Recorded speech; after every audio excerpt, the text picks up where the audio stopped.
Hello, we are here today with Sharmila Perera. Sharmila is a wife, a mother, and an entrepreneur. Being an immigrant herself, she is passionate about introducing Canada to those who seek a better life. Having immigrated at the age of 32 with 3 young children, she describes herself as having been a naive and unconfident person who had never worked prior to coming to Canada. 20 years later, she runs a multi-million-dollar company providing immigration consulting services to people located in every corner of the world, as well as talent recruitment services to employers in Canada struggling with labor shortages. Sharmila, could you please tell us a little bit more about what you do? Yes, and thank you, Angela, for having me. Our business is twofold. We are dream makers to those that are seeking a better life in Canada, in that we make the Canadian dream come true. We assist people in all corners of the world to successfully immigrate to Canada. So that's one service we provide. We also work with business owners in Canada to seek out the perfect foreign talent for their teams. As you will know, Canada is going through a huge labor crisis. More than 10,000 people retire every single day, and the pandemic has made the situation even worse. There are not enough Canadians to fill all the vacancies, and there are over 1 million vacancies today in Canada. We introduce employers to great candidates who wish to immigrate and process all the legal paperwork for both the employer and the employee. So that's our services in a nutshell. That's great. How long have you been doing this? So I've been doing this for 20 years, a very long time, but I enjoy every minute of it, the good and the bad and the not so good. Maybe not that bad, but maybe the good and the not so good. But yeah, for 20 years. And you get to travel. From what I understand, you have offices all over the world. Yes, I do get to travel, so that's a bonus point. At this time of my life, it is a bonus point. When it was not that, it was a little bit difficult when my kids were young and I had to still travel to do my business, but it's really good for now. Oh, that's fantastic. So why did you choose this type of business? Honestly, I didn't choose it at all. It kind of chose me. I always say that because when I was volunteering at a real estate law firm, when I first came to Canada, I volunteered at a real estate law firm, and they also did a few immigration cases, and I was asked to get involved in the work. I liked it as I could resonate with the people and their cases because, I was a new immigrant myself. I was then asked by another immigration firm to market and sell their service to the Sri Lankan audience. And this was the beginning of me, going down the career path in immigration. And I never really looked back because I really liked it. And as I said, I could really resonate with the people and their need to come to Canada. Oh, that's fantastic. Can you tell me about a major achievement or a milestone in your 20-year-long career? I think the major milestone was the day I decided that I wanted to establish my own immigration firm. It was 2002. We were quite new to Canada with 3 kids and barely making enough to make ends meet. Hence, it was a huge decision to leave a secure job and embark on an entrepreneurial journey. But that I think was the best decision I ever made. As women, we second guess ourselves and we convince ourselves that stability is a key because we have so much responsibilities, especially if we have kids.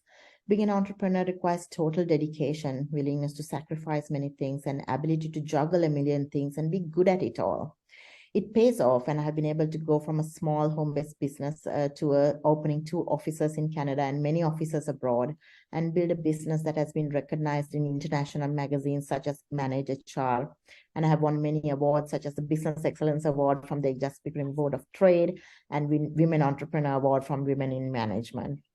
Although I don't concentrate on achieving awards and, all these achievements and awards, this is merely a nice byproduct, I always say, and I concentrate on the service. How best can I service my clients? And then I think everything else falls into place. You deserve every single one of those awards and accolades that you've received.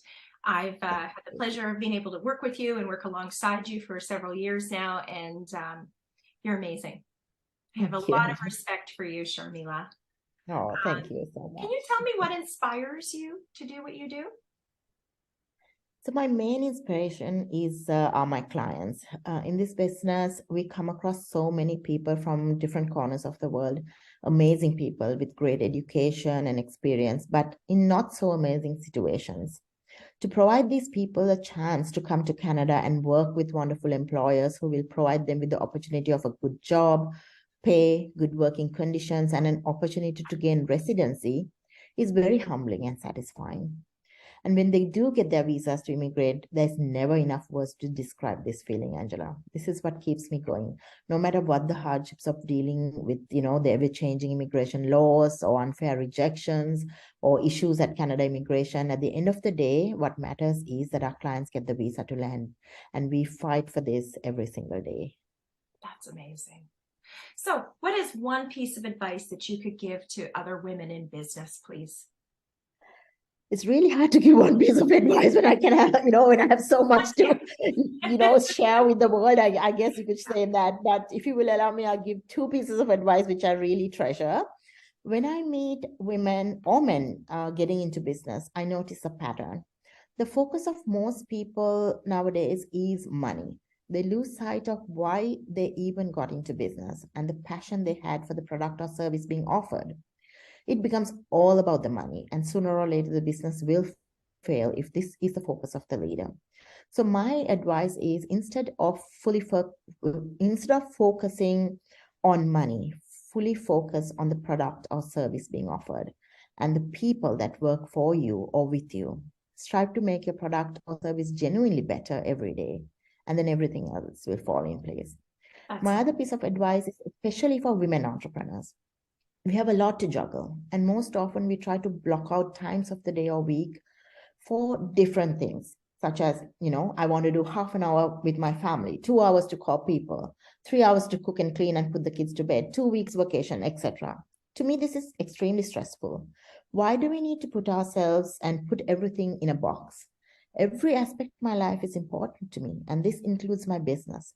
And I blend in these aspects into every minute of every day of my life.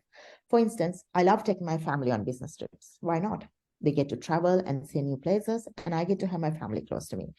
It's a win-win, in my opinion, as long as everyone understands and accommodates all aspects of the trip. Sure, I may have to get up earlier than the rest of my family and, complete my work.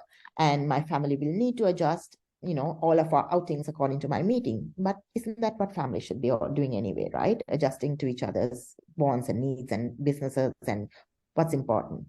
So it has worked for me, and I hope it will work for many others seeking to become women entrepreneurs. That's fantastic advice. Thank you very much, Sharmila. So Sharmila, can you please tell us how people can contact you? Your company is Ann Arbor Consultants. Can you please tell us how we can contact you? So our phone number is 647-477-2197. And you may email me directly at Sharmila, which is SHARMILA at annarbor.com. That is ANNARBOUR.com. And basically, or go into our website, annarbor.com, and you will be able to find all our contact details. And I'm on social media, Sharmila Perera, and I think you can find me everywhere. Thank you so much. Really appreciate this. Bye-bye. No problem. Thank you. Thank you so much, Angela, for having me. Bye-bye.